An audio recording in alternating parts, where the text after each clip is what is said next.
ഓം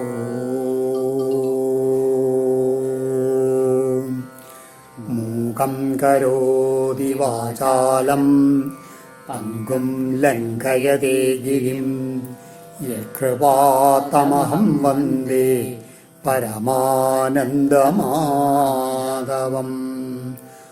ഓം നമോ ഭഗവതേ വാസുദേവായ.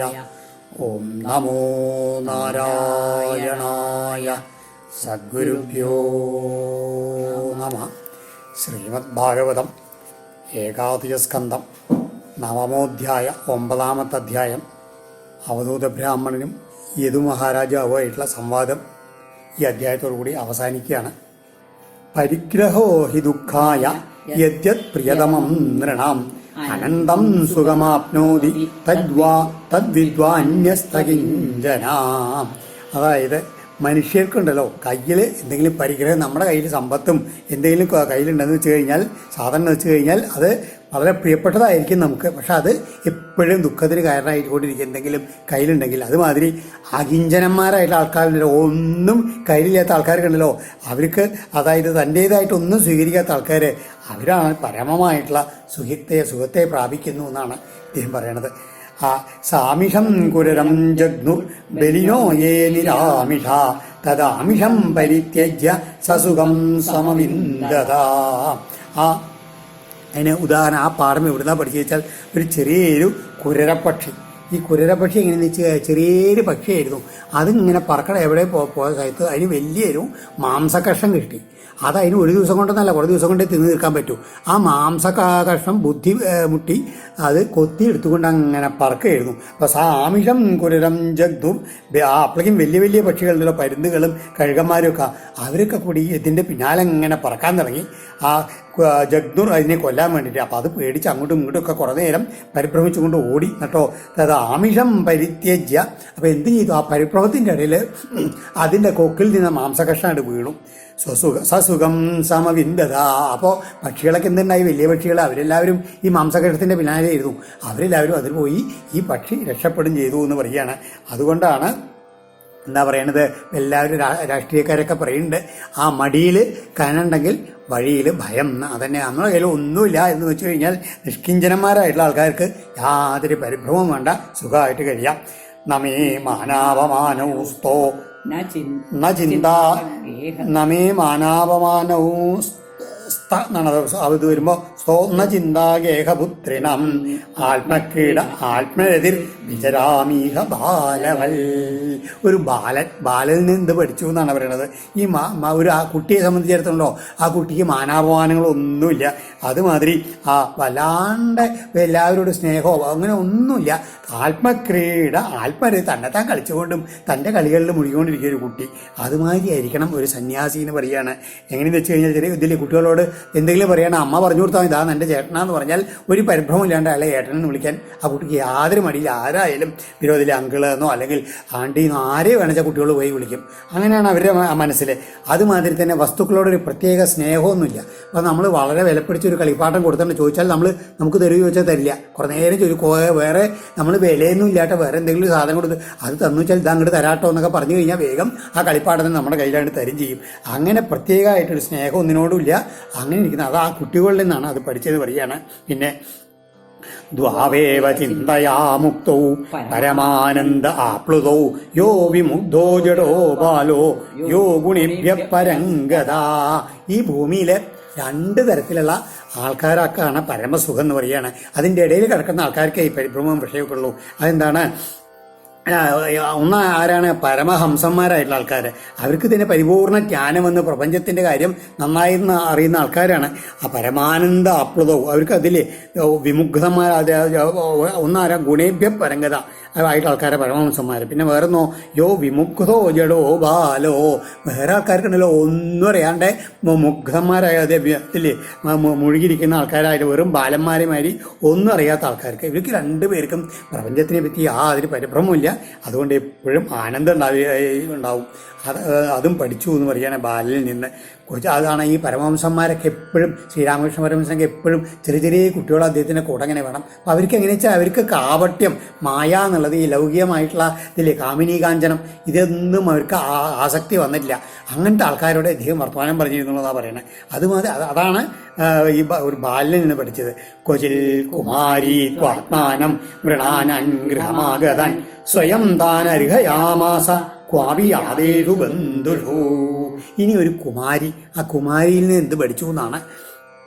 ഒരിക്കൽ ഒരു ഗൃഹത്തിൽ, വലിയ സമ്പത്തൊന്നും ഇല്ലാത്ത ഗൃഹത്തിലാണ് ആ ഒരു പെൺകുട്ടിയുണ്ട്. ആ പെൺകുട്ടിക്ക് വിവാഹപ്രായമായിട്ടുണ്ട്. അങ്ങനെ ഇരിക്കുന്ന സമയത്ത് ആ അച്ഛനും അമ്മയും ആരും ഗൃഹത്തിലില്ലാത്ത സമയത്ത് ഈ വിവാഹം ആലോചിച്ചുകൊണ്ട് അതിഥികൾ ഈ ഗൃഹത്തിൽ വന്നു. ഈ കുമാരി മാത്രമേ ഉള്ളൂ. സ്വയം അപ്പോൾ താൻ തന്നെ അവരെ വിളിച്ച് സ്വീകരിക്കണം. അതിനുള്ള ഏർപ്പാടുകൾ ചെയ്യുകയാണ്. തേഷാം അഭ്യവഹാരാർത്ഥം ശാലിൻ രഹസി പാർത്ഥിവ അവഗ്നന്ത്യാ പ്രകോഷ്ഠസ്ഥാ ചക്രു ശംഖാസ്വനം മഹൽ. അപ്പം എങ്ങനെയെന്ന് വെച്ച് കഴിഞ്ഞാൽ അവരെ സ്വീകരിച്ചിരുത്തി എന്നിട്ട് അവർക്ക് എന്തെങ്കിലും ഭക്ഷണം കൊടുക്കണ്ടേ. ഭക്ഷണം കൊടുക്കാൻ നോക്കിയപ്പോൾ ഒന്നുമില്ല. അപ്പോൾ കുറച്ച് ഒരലിൽ പോയിട്ട് അവിലടിച്ചിട്ട് അത് ഉണ്ടാക്കിയിട്ട് കൊടുക്കാമെന്ന് വിചാരിച്ചിട്ട് ഒരൽ ഇട്ടിട്ട് അരി ഇട്ടിട്ട് ഇടിക്കാൻ തുടങ്ങുമ്പോഴാണ് അവഗ്നന്ത്യാ പ്രകോഷ്ഠസ്ഥാ ചക്രു ശംഖാസ്വനം മഹൽ. അപ്പം എന്താ വെച്ചാൽ കയ്യിൽ വളകളിങ്ങനെ ശംഖുവളകൾ ഇങ്ങനെ ഇട്ടാണ്. അപ്പോൾ ഈ ഇടിക്കുന്ന സമയത്ത് കിളിം എന്ന് ശബ്ദം കേൾക്കുകയാണ്. അപ്പോഴേക്കും ഇവർക്ക് ലജ്ജയായി. കാരണം താൻ ഇവിടെ അവിലിടിച്ചുണ്ടാക്കിയിട്ട് വേണം ഇവർക്ക് കൊടുക്കാനെന്നുള്ള. അപ്പോൾ തമ്മിൻ്റെ കുടുംബത്തിൻ്റെ ആ അവസ്ഥയും ഒക്കെ അവർക്ക് മനസ്സിലാവും അതിഥികൾക്ക് എന്ന് തോന്നിയിട്ട് ആകെ പരിഭ്രമമായി. എന്താ വേണ്ടത് നിശ്ചയില്ലാണ്ടായി. സാ തജ്ജുഗുപ്സിതം മത്വാ മഹതീ വ്രീഡിതാ തഥ ബഭഞ്ജൈകൈകശങ്കൻ ദ്വൗ പാണ്യോ അശേഷയൽ.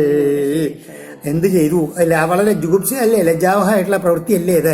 വീട്ടിലൊന്നും ഇല്ല എന്നുള്ളത് അവർക്ക് തോന്നുകയാണ് വെച്ചാൽ അതുകൊണ്ട് എന്ത് ചെയ്തു? വേഗം കയ്യിലുള്ള വളകളൊക്കെ ഊരിയിട്ട് 2 മാത്രം വെച്ചുകൊണ്ടിരുന്നു. അപ്പോഴും ഉണ്ട് ശബ്ദം എന്ന് പറയുകയാണ് കേട്ടോ.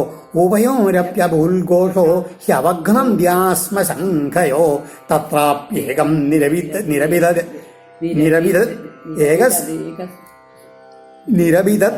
ഏകസ്മാൽനാഭവൽ ധ്വനി. അവസാനം എല്ലാ കയ്യിൽ ഓരോരോ വള മാത്രം, ബാക്കി എല്ലാം ഊരി. അപ്പം എന്താ, ഒറ്റ വളയാകുമ്പോൾ ശബ്ദം ഉണ്ടാവില്ല. അങ്ങനെ ആ ശബ്ദം ഇല്ലാണ്ടാവും ചെയ്തു പറയാണ്. അന്വശിക്ഷമിമം തസ്യാ ഉപദേശമഹിന്ദമ ലോകാനനുചരന്നേതാം ലോകതത്വവിവിത്സയാ. ഇതില്ലേ ഇങ്ങനെ ശത്രുക്കളെ എല്ലാം ജയിക്കുന്ന വീര അരിന്തമ എന്നാണ് അദ്ദേഹത്തിനെ വിളിക്കുന്നത്. എന്താണ് അതായത് അങ്ങ് ഈ ശത്രുക്കൾ ആരാണ്? ഇന്ദ്രിയങ്ങളാവുന്ന അതിലുണ്ടാകുന്ന രാഗാദി അതിലൊക്കെ ജയിപ്പിക്കാൻ ഒരുങ്ങിയിട്ടുള്ള ധീരപുരുഷനാണ് അങ്ങ്. അതുകൊണ്ട് ഈ ലോകതത്വം ഇതില്ലേ ഒരു പാഠം ഞാൻ പഠിച്ചത് പറയുക. എന്താണ്? എപ്പോഴും ഏകാന്തത്തിൽ വസിക്കണം. സന്യാസിയും ഗൃഹസ്ഥാശ്രമിയും അതെ എപ്പോഴും ഇതില്ലേ വാസേ ബഹൂനം കലഹോ ഭവേത് വാർത്താദ്വയോരവി ഏകയേവ തസ്മാൽ കുമാര്യാ ഇവ കങ്കണ. ഈ കുമാരിയുടെ കയ്യിലുള്ള വളമാതിരി എന്ത് ചെയ്യണം? ബഹൂനാം കലഹോ, കുറച്ചു പേരെ ഒന്നിച്ച് താമസിച്ചാൽ എന്തിനാവും? എപ്പോഴും കലഹം ഉണ്ടാവും. ഭവേ വാർത്താദ്വയം. ഇനി 2 ആളെ താമസിക്കുന്നുള്ളൂ വെച്ചാലോ അപ്പോഴും ഉണ്ടാവും. അങ്ങോട്ടും ഇങ്ങോട്ടും വർത്തമാനം പറഞ്ഞുകൊണ്ടിരിക്കും. ഏകയേവ ചരേ തസ്മാൽ. അതുകൊണ്ട് ഈ സന്യാസിയും അത് ആത്മാതിൽ എന്താണ് ഈ ആത്മീകമായിട്ടുള്ള കാര്യങ്ങൾ പ്രവർത്തിക്കുമ്പോൾ, ആധ്യാത്മികമായിട്ടുള്ള കാര്യങ്ങൾ പ്രവർത്തിക്കുന്ന സമയത്ത് എപ്പോഴും നമ്മൾ ഒറ്റയ്ക്കാണ് നല്ലത്. വേറെ ആരും ഇല്ലാണ്ട് തന്നെ. അതായത് കുമാര്യ ഏകയേവചരേ തസ്മാൽ കുമാര്യ ഇവ കങ്കണ. അങ്ങനെ ഒറ്റയ്ക്ക് പോകുന്നതാണ് നല്ല. അമ്പലത്തിലേക്ക് പോകുമ്പോൾ കണ്ടല്ലേ നമ്മൾ തനിച്ചാ പോണെച്ചാൽ നമുക്ക് ആ ഭഗവാനോട് പറയാനുള്ളതൊക്കെ നമ്മൾ മനസ്സിൽ ചിന്തിച്ചുകൊണ്ടും നാമം ജപിച്ചുകൊണ്ടും പോകാൻ പറ്റും. 2 ആൾ കണ്ടു കഴിഞ്ഞാൽ പ്രത്യേകം ഇതുണ്ട്. എന്തെങ്കിലും ഒന്നില്ലെങ്കിൽ മറ്റുള്ളവരുടെ വേഷത്തെ പറ്റിയിട്ടോ അങ്ങോട്ടും ഇങ്ങോട്ടുള്ളത് ഉണ്ടാവും. അല്ലാന്നുണ്ടെങ്കിലും പരദൂഷണം തുടങ്ങും. പോയി വരുന്നത് വരെ ഭഗവാനെ മാത്രം ചിന്തിക്കില്ല. അതുകൊണ്ട് എപ്പോഴും ഒറ്റയ്ക്ക് പോവുകയാണ് നല്ലത്. മന ഏകത്ര സംയുജ്യാൽ ചിതശ്വാസോ ചിതാസന വൈരാഗ്യാഭ്യാസയോഗേന ദ്രിയമാണം അതന്ത്രിത. അതുമാതിരി ആ ധ്യാനയോഗത്തിൽ പോകുന്ന ആൾക്കാരുണ്ടല്ലോ, ഇന്ദ്രിയങ്ങളിൽ നിന്നൊക്കെ മനസ്സിനെ ഒതുക്കണം എന്നിട്ടോ. ശ്വാസങ്ങളെയൊക്കെ ജയിച്ച് ആസനത്തിനെ ജയിച്ച് നല്ല എല്ലാത്തിനും വൈരാഗ്യം വന്നിട്ട് അഭ്യാസം കൊണ്ട് എന്ത് വേണം?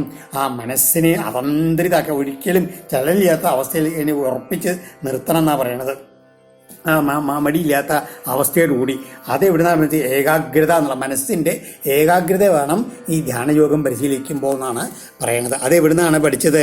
ഒരു എന്താണ് കരുവാനിൽ നിന്നാണ് പഠിച്ചത്.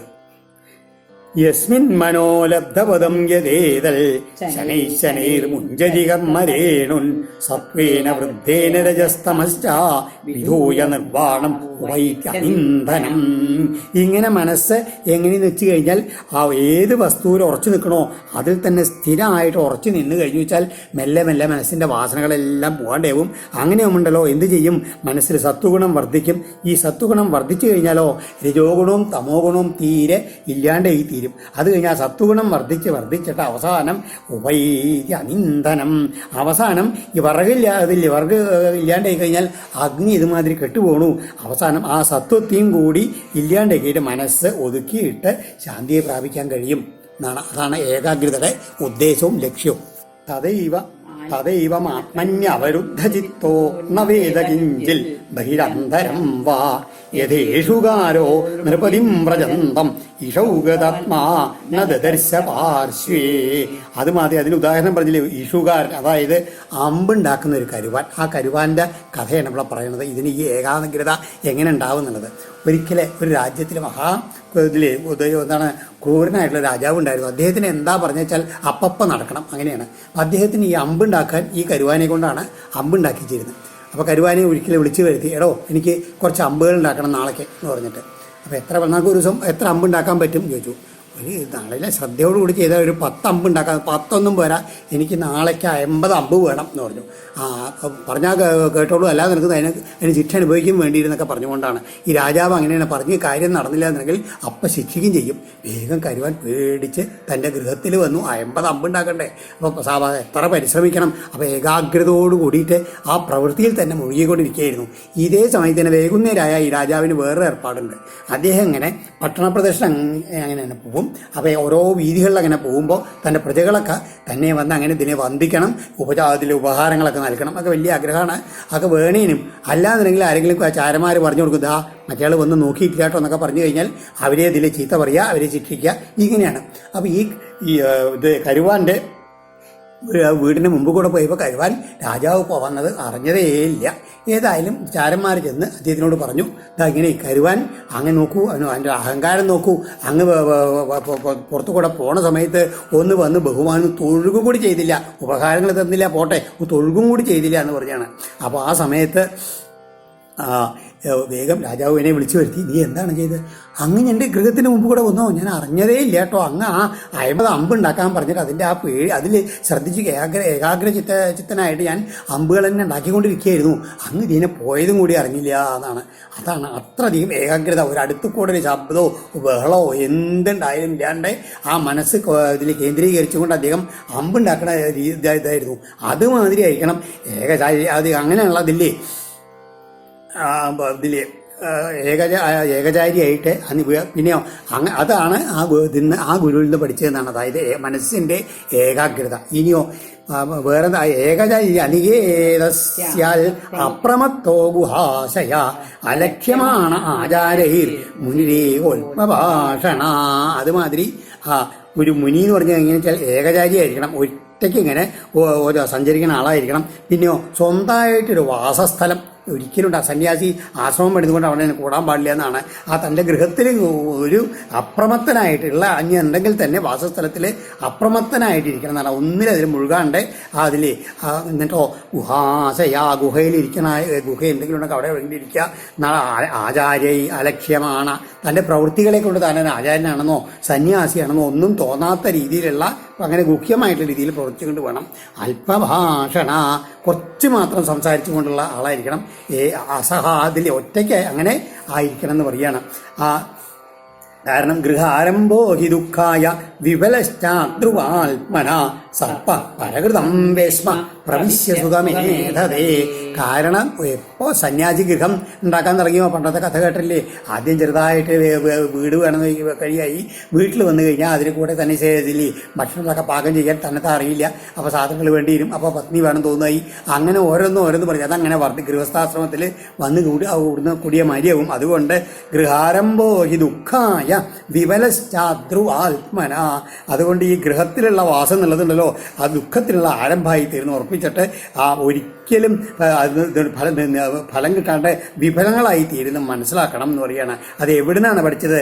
സർപ്പ പരകൃതം വേശ്മ പ്രവിശ്യ സുഖമേ. അതായത് പാമ്പ് നോക്കിണ്ടോ, പാമ്പ് അതിന് സ്വന്തമായിട്ടൊരു മാളവും ഒന്നുമില്ല. അതെന്ത് ചെയ്യും? വല്ല ഇരളെ മാളത്തിലിട്ട് കയറി ചെന്നിട്ട് എലി പിടിച്ച് നിന്ന് അവസാനം അത് അവിടെ കഴിഞ്ഞു കൂടും. കുറച്ച് ദിവസം കഴിഞ്ഞാൽ വേറെ മാളത്തിലേക്ക് പോകും. അതുമാതിരി അനികേതനായിട്ട് സഞ്ചരിക്കണം സന്യാസി എന്നുള്ളത് പാമ്പിൽ നിന്ന് പഠിച്ചു.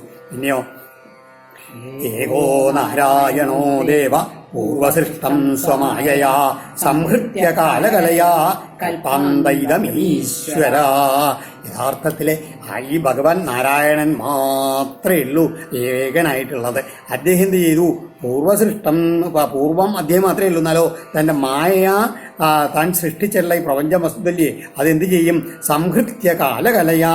അവസാനം താൻ സൃഷ്ടിച്ച ഈ വസ്തുക്കളെയൊക്കെ തൻ്റെ തന്നെ കലയായിട്ടുള്ള ആ കാലം കൊണ്ട് അതിനെല്ലാം നശിപ്പിച്ച് സംഹരിച്ചിട്ട് കൽപ്പാന്തൈതം ഈശ്വര. അവസാനം കൽപ്പാന്തത്തിൽ അതെല്ലാം നശിപ്പിച്ച് തന്നിൽ തന്നെ അകം ചെയ്യുന്ന പറയാണ്. ഏക ഏവ അദ്വിതീയോ ആത്മാധാരോ അഖിലാശ്രയ.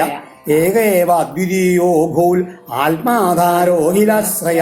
കാലേന ആത്മാനുഭാവേന സാമ്യം നീതാസു ശക്തിഷു സത്വാദിഷ്വാദിപുരുഷ പ്രധാന പുരുഷേശ്വര. എങ്ങനെയാണ് ഈ ഭഗവാൻ എന്ത് ചെയ്യും? തന്നെ വന്നിട്ട് ആത്മാനുഭാവേന കാലേന സമാവസ്ഥയെ പ്രാപിക്കപ്പെട്ടിരിക്കും. ഇങ്ങനെ ഇരിക്കുന്നത് പോലെ ഭഗവാനുണ്ടല്ലോ അവസാനം എല്ലാം തന്നിൽ തന്നെ ചേർന്ന സമയത്ത് ഭഗവാനല്ലാണ്ട് വേറെ ഒന്നും ഇല്ലേനും അദ്വിതീയനായിട്ട് ആത്മാധാര തനിക്ക് താൻ തന്നെ ആധാരമായിട്ട് എന്നാലോ അതേ സമയത്ത് പ്രപഞ്ചത്തിന് മുഴുവൻ ആശ്രയമായിട്ടുള്ള അതിന് സ്ഥാനമായിട്ടുള്ള ആ പ്രധാനത്തിനും പുരുഷനും നിയന്താവായിട്ടുള്ള ഈ ആദിപുരുഷനായിട്ടുള്ള ഈശ്വരൻ ഒന്ന് മാത്രമേ ഉള്ളൂ എന്നുള്ള തത്വം അത് എവിടുന്നാണ് പഠിച്ചത്? പിന്നെയോ പരാപരാണംബരമ ആസ്തേ കൈവല്യ സംജ്ഞിത കേവല അനുഭവാനന്ദ സന്തോഹോ നിരുപാധിക. ഈ ബ്രഹ്മവാദികളുടെയും അപരന്മാരായുള്ള ജീവൻ മുക്തരെയും അതിൻ്റെ എല്ലാം പ്രാപ്യസ്ഥാനമായിട്ട് കൈവല്യം എന്നുള്ള ആ അവസ്ഥയിൽ ഇരിക്കുന്ന അതിലെ വ്യവഹരിക്കപ്പെടുന്നതായിട്ടുള്ള അതെന്താണ്? സച്ചിദാനന്ദ സ്വരൂപമായിട്ടുള്ള അതിലെ ഉപാധിഹീനനായിട്ടുള്ള ആ അവസ്ഥയിലാണ് ആ ഭഗവാൻ എപ്പോഴും ആ പൂർണ്ണ ബ്രഹ്മസ്വരൂപത്തിൽ അങ്ങനെ വസിക്കണത്. കേവല ആത്മാനുഭാവേന സ്വമായം ത്രിഗുണാത്മികം സംക്ഷോഭയൻ സൃജിത്യാദൗ തയാ സൂത്രമരിന്ദമാ. ഇങ്ങനെ ആത്മാരാമനായിട്ട് ഇരിക്കുന്ന അദ്ദേഹം എന്ത് ചെയ്യും? ചില സമയത്ത് സ്വമായം മായ തൻ്റെ ആ ത്രിഗുണാത്മികയായിട്ടുള്ള മായയെ മെല്ലെ ക്ഷോഭിച്ചിട്ട് ക്ഷോഭിപ്പിക്കും തൻ്റെ നോട്ടം കൊണ്ട്. എന്നിട്ട് അതെന്താണ് ഈ സൃജത്യാദൗ തയാ സൂത്രമരിന്ദമാ. അതിൽ നിന്ന് മഹത്വത്വത്തിനെ ഉണ്ടാക്കി തീർക്കും തൻ്റെ ആ നോട്ടം കൊണ്ട് മഹത്വത്വം. പിന്നെ അതിൽ നിന്നാണ് പ്രപഞ്ചത്തിൻ്റെ മറ്റു വസ്തുക്കളെല്ലാം ഉണ്ടാകും. മഹത്വത്തിൽ നിന്ന് അഹങ്കാരം ഉണ്ടാവും. താമാഹു ത്രിഗുണം വ്യക്തിം സൃജന്തിം വിശ്വതോമുഖം യസ്മിൻ പ്രോതമിതം വിശ്വം യേന സംസരതേ പുമാൻ. ആ മഹത്വത്വത്തിൽ നിന്ന് അഹങ്കാരം ഉണ്ടാവും. അഹങ്കാരത്തിൽ നിന്ന് ആ പഞ്ചഭൂതങ്ങൾ, പഞ്ചേന്ദ്രിയങ്ങൾ, 10 ഇന്ദ്രിയങ്ങൾ, മനസ്സ്, അതുമാതിരി ദേവതകൾ, ഇതെല്ലാം ഉണ്ടാവുന്നത് ഈ മഹത്വത്തിൽ നിന്നാണ്. അതിൽ അപ്പം എന്താണ്? യസ്മിൻ പ്രോതമിതം വിശ്വം യേന സംസരതേ പുമാൻ. നമ്മളെല്ലാം ചരിക്കുന്നതായിട്ടുള്ള ഈ പ്രപഞ്ചം. അപ്പം ഇതിൻ്റെ ഊടും ഭാവുമായിട്ട് നിലനിൽക്കുന്ന ഏതാണ്? ഈ മഹത്വത്വം എന്നുള്ള ആ നൂലിലാണ് ഈ പ്രപഞ്ചമാകുന്ന വസ്ത്രം കോർത്തുണ്ടാക്കിയിട്ടുള്ളത്. അപ്പം ഏത് മാതിരി അതിന് ഉദാഹരണം പറയുകയാണ്. യഥോർണനാഭിർ ഹൃദയാദൂർണാം സന്തത്യ വക്ത്രതം തയാ വിഹൃത്യ ഭൂയസ്താം ഗ്രസത്യേവം മഹേശ്വര. ഏതുമാതിരി ഊർണനാഭി എന്ന് പറഞ്ഞാൽ എട്ടുകാലി എന്ത് ചെയ്യും? തൻ്റെ ഹൃദയത്തിൻ്റെ ഉള്ളിൽ നിന്നുണ്ടാകുന്ന ഒരു പശ അത് വക്രത മുഖത്തിൽ കൂടെ കൊണ്ടുവന്നിട്ട് അതിനെ നൂലാക്കും. ഊർണാം സന്തത്തി അതങ്ങനെ പരത്തിയിട്ട് നൂലാക്കിയിട്ട് എന്ത് ചെയ്യും? തയാവിഹൃത്യ അതിനെ ഇങ്ങനെ ഇതാക്കിയിട്ട് വലയുണ്ടാക്കുന്നിട്ടോ അതിലങ്ങനെ കഴിച്ചിട്ടോ ഭൂയ താം ഗ്രസതി ഏവം മഹേശ്വര.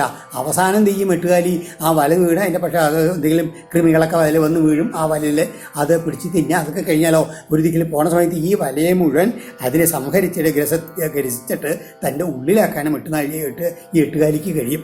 അതേമാതിരിയാണ് ഭഗവാനും തന്നിൽ നിന്നുണ്ടാക്കിയിട്ടുള്ള ആ വലിയ മഹത്വത്വം കൊണ്ടുണ്ടാകുന്ന പ്രപഞ്ചം മുഴുവൻ അവസാനം തന്നിൽ തന്നെ വിലയിപ്പിക്കുകയും ചെയ്യും അദ്ദേഹം എന്നുള്ളത് എട്ടുകാലിയിൽ നിന്ന് പഠിച്ചു എന്ന് പറയുകയാണ്. എത്ര എത്ര മനോദേഹി ധാരയേൽ സകലം ദിയാ സ്നേഹാൽ ദ്വേഷാൽ ഭയാദ്വാപി യാതി തത്തൽ സ്വരൂപതാം. ഇത് നമ്മൾ സപ്തമസ്കന്ധത്തിലും പറഞ്ഞിട്ടുണ്ട്. ഏത് ഭാവത്തിൽ കൂടിയിട്ട് വേണമെച്ചാൽ ഒരാളെ പ്രാപിക്കാൻ നമ്മൾ മനസ്സ് ചിന്തിക്കണോ നമുക്ക് ആ ഭാവത്തിൽ എത്തിച്ചേരാൻ പറ്റും എന്നുള്ളത്. അത് എന്നാണ് പഠിക്കുന്നത്? എന്താണ്? എത്ര എത്ര മനോദേഹി ധാരയേൽ സകലം ദിയാ. ഏതേത് വസ്തുവിലാണ് ഒരു ജീവാത്മാവിന് തൻ്റെ ബുദ്ധി കൊണ്ട് മനസ്സിനെ പൂർണ്ണമായിട്ട് നിർത്താൻ കഴിയണത്, അതായിട്ട് തീരാൻ ആ ജീവാത്മാവിന് കഴിയുന്നതാണ്. അത് സ്നേഹം കൊണ്ടാവാം, ദ്വേഷം കൊണ്ടാവാം, പേടി കൊണ്ടാവാം, അങ്ങനെ പല ഇതിൽ ആ തത്തൽ സ്വരൂപതം ആ രൂപത്തിലെത്താൻ കഴിയുമെന്ന് പറയുകയാണ്. അതിന് ഗുരുവായിട്ട് ആരെയാണ് പഠിച്ചത്?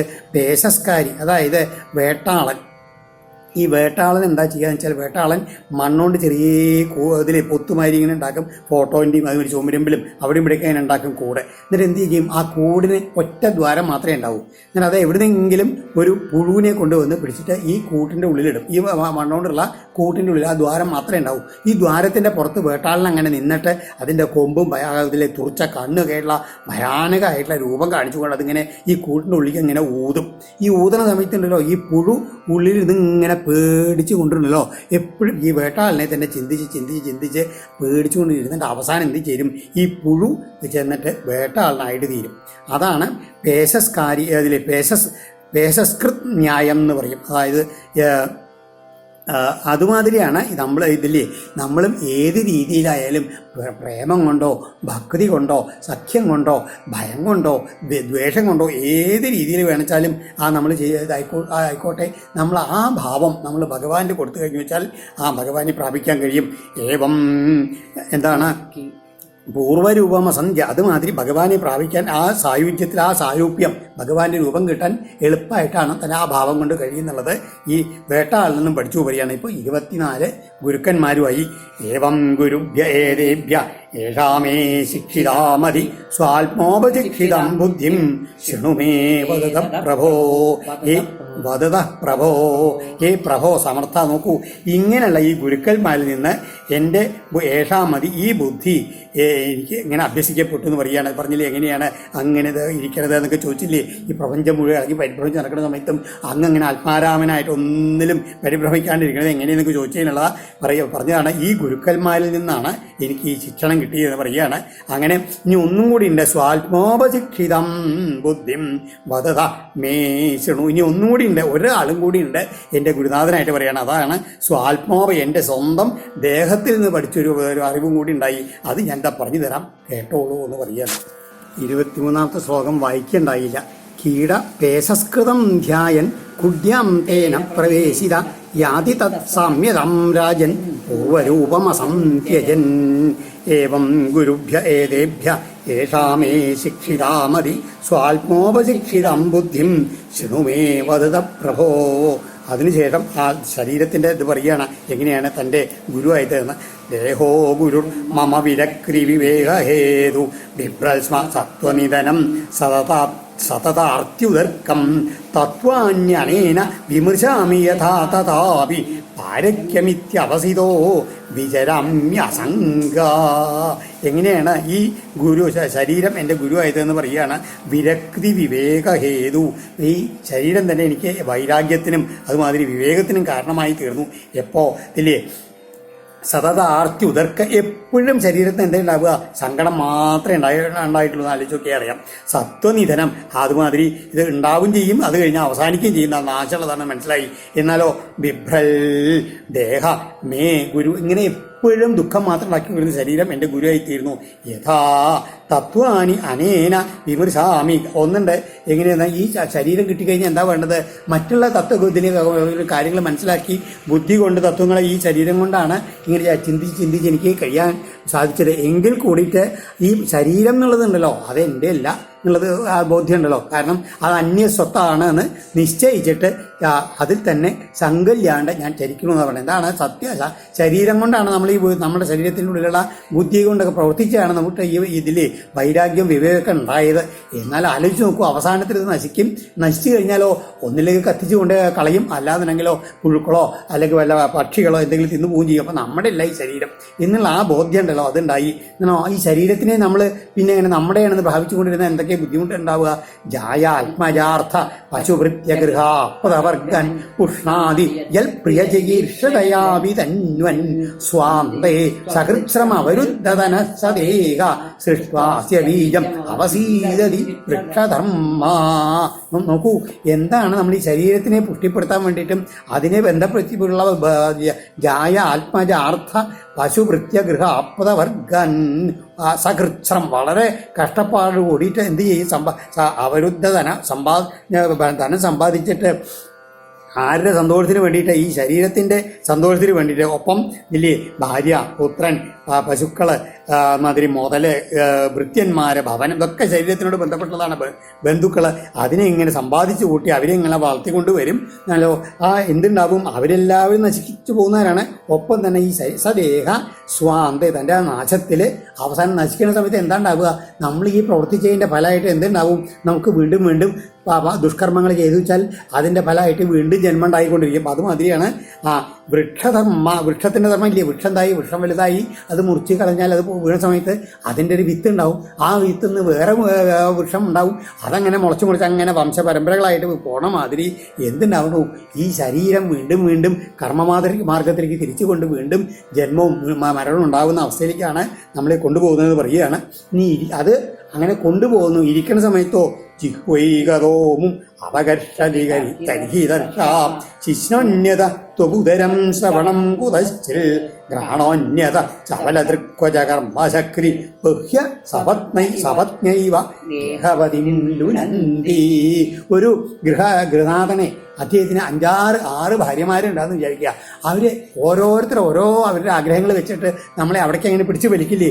അതുമാതിരിയല്ലേ നമ്മുടെ ഈ ശരീരത്തിലെ ഓരോരോ ഇന്ദ്രിയങ്ങൾ നമ്മളെ ചെയ്യണതെന്ന് ആലോചിച്ച് നോക്കൂ. പറയുകയാണ് ജിഹ്വ, നാവ് അതിൽ അതിൻ്റെ ആഗ്രഹത്തിന് വേണ്ടിയിട്ട് ഒരു ദിക്കിലേക്ക് വലിച്ചു കൊണ്ടുപോകും. പിന്നെയോ ഇതിൽ ജനനേന്ദ്രിയം ഉണ്ടല്ലോ അത് വേറെ സ്ഥലത്തിലേക്ക് തിരിച്ചു കൊണ്ടുപോകും. തോല് വേറെ ദിക്കിലേക്ക്, ഉദരം വേറെ ദിക്കിലേക്ക്, ചെവി വേറെ ദിക്കിലേക്ക്, മൂക്ക് വേറെ ദിക്കിലേക്ക്, കണ്ണുകൾ ചവലദൃക്കുകളായിട്ടുള്ള കണ്ണുകൾ വേറെ ദിക്കിലേക്ക്. ഇങ്ങനെ കർമ്മേന്ദ്രിയങ്ങളാണെച്ചാലോ ഓരോരോ പ്രവൃത്തികൾ പ്രാരബ്ധകർമ്മങ്ങൾ അങ്ങനെ ചെയ്യാൻ വേണ്ടിയിട്ട് അങ്ങോട്ടും ഇങ്ങോട്ടും ഒക്കെ നമ്മളെ അപകരിച്ചതി പിടിച്ചു വലിച്ചു കൊണ്ടുപോകുന്നു പറയും. ഏത് മാതിരി ബഹ്യ സപത്നൈവ.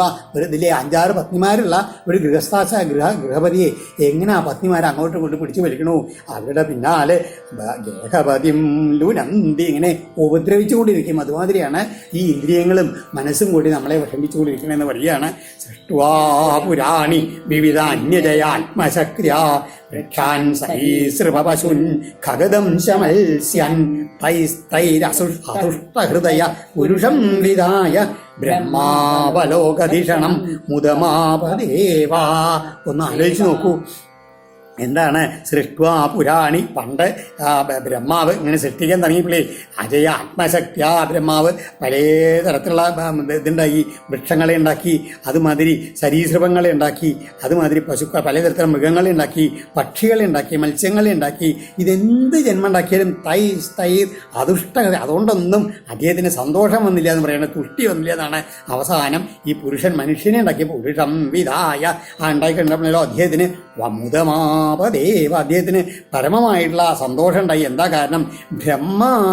ബ്രഹ്മാവലോകധിഷണം. ഈ മനുഷ്യ ശരീരത്തിനുണ്ട് ആ ബ്രഹ്മദർശനത്തിന് ഉപയോഗിക്കുന്നതാകുന്നില്ല ബുദ്ധി ഉറയ്ക്കുന്ന ഉചിതമായിട്ടുള്ള ബുദ്ധി ഉണ്ടല്ലോ ധിഷണ, അത് ഈ മനുഷ്യനുണ്ട്. അതാണ് ആ സാമാന്യ വിവേകബുദ്ധി എന്ന് പറയില്ലേ, അത് മനുഷ്യന് മാത്രമേ ഉള്ളൂ, മറ്റുള്ള മൃഗങ്ങൾക്കൊന്നുമില്ല. അതുകൊണ്ടാണ് ബ്രഹ്മാവ് സന്തോഷിച്ചത്. അങ്ങനെയുള്ളൊരു മനുഷ്യജന്മം കിട്ടിയിട്ട് ലബ്ധ്വാ സുഹൃല്ലഭമിതം ബഹുസംഭവന്തേ മാനുഷ്യം അർത്ഥദം അനിത്യം അപീഹധീര തൂർണം യഥേതനപതേൽ അനുമൃത്യുയാവൽ നിശ്രേയസായ വിഷയ ഖലു സർവതസ്യ. അങ്ങനെയുള്ള ഈ മനുഷ്യജന്മം ബഹുസംഭവാന്തേ, അനേക ജന്മാവസാനത്തിലാണ് ഇങ്ങനെ കിട്ടുന്നത്. എന്താണ്? സുദുർലഭം, ഏറ്റവും പ്രയാസപ്പെട്ടിട്ട് കിട്ടുന്നതായിട്ടുള്ള ഈ മനുഷ്യ ശരീരം. അത് കിട്ടണമെന്നോ അനിത്യമപി, ശാശ്വതമായിട്ടുള്ളതാണോ? അല്ല, അത് നശിക്കും. അർത്ഥം, ആ ശരീരം കൊണ്ട് എന്താണ്? എല്ലാ പുരുഷാർത്ഥങ്ങളെ സാധിക്കാൻ കഴിയും. ആ അർത്ഥം പുരുഷാർത്ഥത്തിൽ ഏതാ വേണ്ടത്? പരമപുരുഷാർത്ഥമായിട്ടുള്ള മോക്ഷത്തിലേക്കാണ് പരിശ്രമിക്കേണ്ടത്. ഇതം ഈ മനുഷ്യജന്മത്തെ മാനുഷ്യം അർത്ഥം, ഈ മനുഷ്യജന്മത്തെ കിട്ടി ലബ്ധ്വാ ധീര, ബുദ്ധിമാനായിട്ട് ആള് യാവൽ എത്ര കാലം വരെ അനുമൃത്യു, നിരന്തരം നാശമുള്ളതായിട്ട് വീഴാതിരിക്കുവോ നാപതേൽ, ആ സമയത്തിനുള്ളിൽ താൻ തൻ്റെ ശരീരം കിട്ടിയിട്ട് അത് നശിക്കുന്നതിന് മുമ്പായിട്ട് എന്ത് ചെയ്യണം? ആ സമയത്തിനുള്ളിൽ നിശ്രേയസായ, തൻ്റെ മോക്ഷത്തിന് വേണ്ടിയിട്ടുള്ള പരിശ്രമമാണ് നടക്കേണ്ടത്. വേഗത്തിൽ യഥേത, അതിനു വേണ്ടി തൂർണം യഥേത വിഷയ സർവത സ്യൽ ഖലു, ഈ വിഷയസുഖത്തിന്റെ പിന്നാലെ പോകരുതേ ഈ മനുഷ്യ ശരീരത്തിന്. അതിന് വേണ്ടിയിട്ടുള്ളതല്ല, അത് മറ്റുള്ള ശരീരങ്ങളിലൊക്കെ കിട്ടും. അതാണ് ഖലു സർവത സ്യൽ. മറ്റുള്ള ഏത് ജന്മത്തിലും സുഖങ്ങൾ കിട്ടി, ലൗകിക സുഖങ്ങൾ കിട്ടിയിരുന്നല്ലോ. മനുഷ്യജന്മം കിട്ടിയാൽ ആ ലൗകിക സുഖം ആസ്വദിക്കാൻ വേണ്ടിയിട്ടുള്ളതല്ല, മറിച്ചോ നിശ്രേയസായ മോക്ഷത്തിന് വേണ്ടി പരിശ്രമിക്കാൻ വേണ്ടിയിട്ടുള്ളതാണ് എന്നാണ് പറയുകയാണ്. ഏവം അങ്ങനെ ഉറപ്പിച്ച് ഏവം സംജാത വൈരാഗ്യോ വിജ്ഞാനാലോക ആത്മനി വിചരാമി മഹീമേതം മുക്തസംഗോനഹംകൃതി. ഇങ്ങനെ ഈ ഗുരുക്കന്മാരിൽ നിന്ന് പഠിച്ച പാഠങ്ങളൊക്കെ ചിന്തിച്ച് ഇതാക്കിയിട്ട് വിജ്ഞാനാലോക ആത്മനി, ഇങ്ങനെ ആ വൈരാഗ്യം വന്നിട്ട് സംജാത വൈരാഗ്യ വിജ്ഞാനാലോക, ആത്മജ്ഞാനമാകുന്ന ആ വെളിച്ചത്തെ പ്രാപിച്ചിട്ട് ആത്മനി സ്ഥിത, എൻ്റെ ആത്മാവിൽ തന്നെ ഇരുന്നു കൊണ്ട് മറ്റുള്ള പ്രപഞ്ചത്തിലെ എല്ലാ വസ്തുക്കളിൽ നിന്നും സംഘമില്ലാണ്ട് മുക്തസംഘനായിട്ട് അഹങ്കാരം തീരെയില്ലാണ്ട്, അതായത് ദേഹാഭിമാനം തീരെയില്ലാണ്ട് ഞാനിതായി ഭൂമിയിൽ അങ്ങനെ സഞ്ചരിച്ചു കൊണ്ടിരിക്കണോ എന്ന് പറഞ്ഞു ഈ അവധൂതൻ അവസാനം. അതുകൊണ്ട് നഹ്യേകസ്മാൽ ഗുരോർജ്ഞാനം സുസ്ഥിരം സ്യാൽ സുപുഷ്കലം ബ്രഹ്മൈതദ്വിതീയം വൈ ഗീയതേ ബഹുദർശിവി. ഒരേ ഗുരുവിൽ നിന്ന് കിട്ടുന്ന ആ ജ്ഞാനം എന്നുള്ളതുണ്ടല്ലോ, അത് ഉറപ്പായിട്ടും പരിപൂർണമായിട്ടും ചിലപ്പോൾ ഭവിച്ചില്ല എന്ന് വരാം ഈ ലോകത്തിൽ. അതുകൊണ്ടാണ് രണ്ടാമതായിട്ട് മറ്റൊന്നുമില്ലായിട്ട് സാക്ഷാൽ ബ്രഹ്മം തന്നെയാണ് ഈ അനേക വിധത്തിൽ മനസ്സിലാക്കിയിട്ട് ആ പ്രപഞ്ചത്തിലെ ഓരോ വസ്തുക്കളും ആ ബ്രഹ്മഭാവത്തിൽ കണ്ടുകൊണ്ട് അതിൽ നിന്നൊക്കെ ഓരോന്ന് പഠിച്ചുകൊണ്ട് എന്ത് ചെയ്യുന്നു? ഋഷികളെ കഴിഞ്ഞ് അങ്ങനെ കീർത്തിക്കേണ്ട വിധത്തില്ലേ ബ്രഹ്മ ഈ കാണുന്നതെല്ലാം ബ്രഹ്മമാണെന്നുള്ള ഭാവത്തിൽ ഇരുന്നുകൊണ്ട് കഴിഞ്ഞു വെച്ചാൽ ഈ 24, 25 എത്ര ഗുരുക്കന്മാർ കിട്ടിയാലും അവിടുന്നെല്ലാം നമുക്ക് ഉപദേശം തരുന്ന ആരാണ്? അതില്ലേ എന്താണ് പരമഗുരുവായിട്ടുള്ള ആ ബ്രഹ്മം തന്നെയാണ് നമ്മുടെ ഗുരുവായിട്ട് എന്നുള്ളതില്ലേ. സദ്ഗുരു സച്ചിദാനന്ദം എന്ന് പറയില്ല, ആ ഗുരു സച്ചിദാനന്ദ സ്വരൂപിയുള്ള ഭഗവാൻ തന്നെയാണെന്ന് മനസ്സിലാക്കുക. ഇത്യുക്വാ സയ്യദും വിപ്ര തമാമന്ത്ര്യ ഗധീരധീ വന്ദിതോഭ്യർത്ഥിതോ രാജ്ഞാ യയൗ പ്രീതോ യഥാഗതം. ഇങ്ങനെ അഗാധ ബുദ്ധിമാന ഗഭീരതയായിട്ടുള്ള ആ ബ്രാഹ്മണൻ, ആ അവധൂതൻ യദുരാജാവിനോട് ഇങ്ങനെയൊക്കെ പറഞ്ഞിട്ട് അദ്ദേഹത്തിനോട് യാത്ര പറഞ്ഞിട്ട് രാജാവ് അദ്ദേഹത്തിനെ വന്ദിച്ചു. എന്നിട്ടോ അദ്ദേഹത്തിനോട് പ്രാർത്ഥിക്കപ്പെട്ടവനായിട്ട് വളരെ അനുഗ്രഹിക്കണേ എന്നൊക്കെ പ്രാർത്ഥിച്ചു. അതൊക്കെ പ്രാർത്ഥനയൊക്കെ സ്വീകരിച്ചുകൊണ്ട് സന്തോഷത്തോടു കൂടിയിട്ട് എങ്ങനെ യഥാഗതം യയൗ വന്നതുപോലെ അങ്ങോട്ട് പോവുകയും ചെയ്തു അവധൂത ബ്രാഹ്മണൻ. അവധൂതവച ശ്രുത്വാ പൂർവേഷം ന സ പൂർവജ സർവസംഗ വിനിർമുക്ത സമചിത്തോ ബഭൂവഃ. ഹേ ഉദ്ധവ, അങ്ങനെ ഈ അവധൂത ബ്രാഹ്മണന്റെ വാക്കുകൾ കേട്ടിട്ട് നമ്മുടെ പൂർവികന്മാരുടെയും പൂർവജനായിട്ടുള്ള യദു മഹാരാജാവ് സർവസംഘ വിനിർമുക്ത, എല്ലാ സംഘങ്ങളിൽ നിന്നും വിശേഷേണ മുക്തനായിട്ട് നിർമുക്തനായിട്ട് എല്ലാറ്റിലും സമഭാവത്തോടു കൂടി അങ്ങനെ ഭവിക്കുകയും ചെയ്തു എന്ന് പറയുകയാണ്. ഇതാണ് യദു മഹാരാജവും അവധൂതമായിട്ടുള്ള സംഭാഷണം. ഇത് ഭഗവാൻ ഉദ്ധവനോടുള്ള ഉപദേശത്തോടുകൂടി നമുക്ക് കേൾക്കാൻ പഠിക്കാൻ കഴിയും. നമ്മളും ഇതേമാതിരി പ്രപഞ്ചത്തിൽ ഇദ്ദേഹം 24, 25 ഗുരുക്കന്മാരെ പറ്റി പറഞ്ഞു. നമുക്ക് പ്രപഞ്ചത്തിലെ ഓരോ വസ്തുക്കളിൽ നിന്നും കണ്ടിട്ട് അത് 2 തരത്തിലുണ്ട്. ഏത് കൊള്ളണം, ഏത് തള്ളണം എന്നുള്ള രണ്ടും നമ്മൾ കണ്ടുപഠിക്കണമെന്ന്. അങ്ങനെ ചെയ്ത് കഴിഞ്ഞിട്ട് എല്ലാ ദിക്കിലും മനോവിചാരം ചെയ്തുകൊണ്ട് അതിലെ ഒരു ചെയ്തുകൊണ്ടിരുന്നു വെച്ചാൽ ആത്മജ്ഞാനം തന്നെത്താൻ നിങ്ങളുടെ വരും. അതാണ് പറഞ്ഞത്, തന്നെത്താൻ തന്നെ വേണം നമ്മളെ ഉദ്ധരിക്കാൻ എന്ന് പറഞ്ഞില്ലേ ആദ്യത്തിൽ ഭഗവാൻ. അതാണ് ഇങ്ങനെ ഓരോന്നിനെയും കണ്ടും കേട്ടുകൊണ്ടും മനസ്സിലാക്കിക്കൊണ്ട് ഭഗവാനെ പ്രാപിക്കാനുള്ള പരിശ്രമത്തിനാണ് ഈ ശരീരജന്മം കിട്ടിക്കഴിഞ്ഞാൽ ഉപയോഗിക്കേണ്ടത്. ഓം ശ്രീകൃഷ്ണാർപ്പണമസ്തു. ഇത് ശ്രീമദ് ഭാഗവതീ മഹാപുരാണേ പാരമഹംസ്യാം സംഹിതായാം ഏകാദശ സ്കന്ധേ നവമോധ്യായ സർവത്ര ഗോവിന്ദനാമ സങ്കീർത്തനം ഗോവിന്ദ ഗോവിന്ദ.